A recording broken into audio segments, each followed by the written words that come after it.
Good morning. I'm Dan Gustafson, Field Operations with Great Basin Team 3.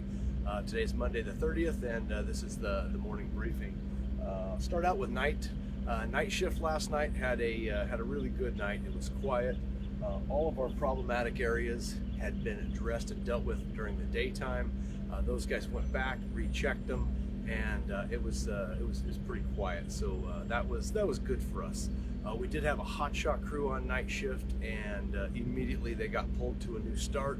So we lost that piece of our night shift workforce. So that was not so good for us, but we deal with it. Coming into what happened yesterday, structure group for the 96 highway corridor. Those guys had a lot of focus where Kings Creek, and that fire had the potential to come out, so we had everybody poised there. They continued to improve the structure protection efforts that they had done, and fortunately that fire stayed right in check and did not do a whole lot yesterday, so they had a good day. Today we're going to move them and bolster the Elk Creek structure group.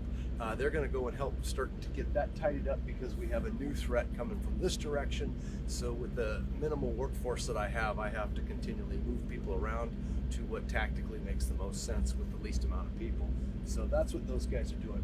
Elk Creek, they continued their structure protection, as well as we have some heavy equipment pushing down Titus Ridge and getting an option to get that tied back down all the way into Elk Creek, and that process is going on currently, and we hope in the next day to two shifts that will be completely completed.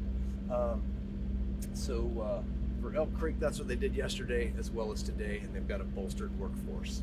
We come back around to Division Tango, so specifically those guys had a lot of mop-up, and now we're starting to work at getting mop-up 20 feet in, and they're also, we have this pretty well secured into the hay press burn scar, but we're going to continue to go on in case we get some fire movement or some spotting. We're going to continue with road prep and containment features, heading down the Iron Phone Road, also known locally with these guys as the 11 Road.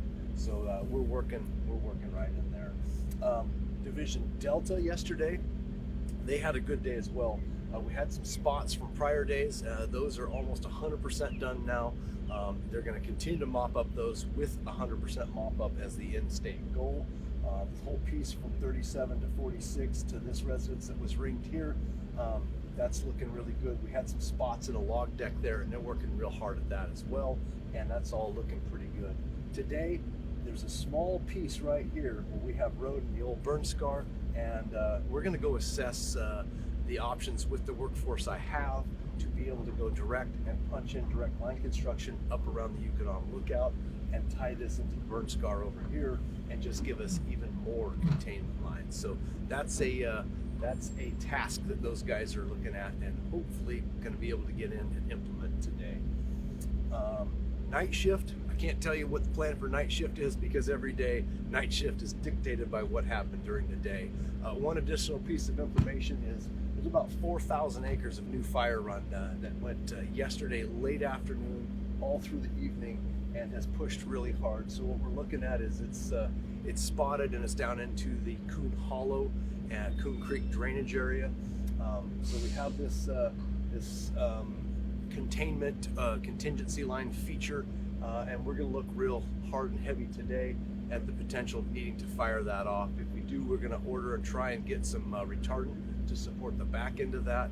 I have a small workforce. There may be aerial ignitions, maybe hand ignitions, and we're just going to assess that as the day goes on, fly immediately, and see what needs to be done. But that could be coming into play today, and that's our plan.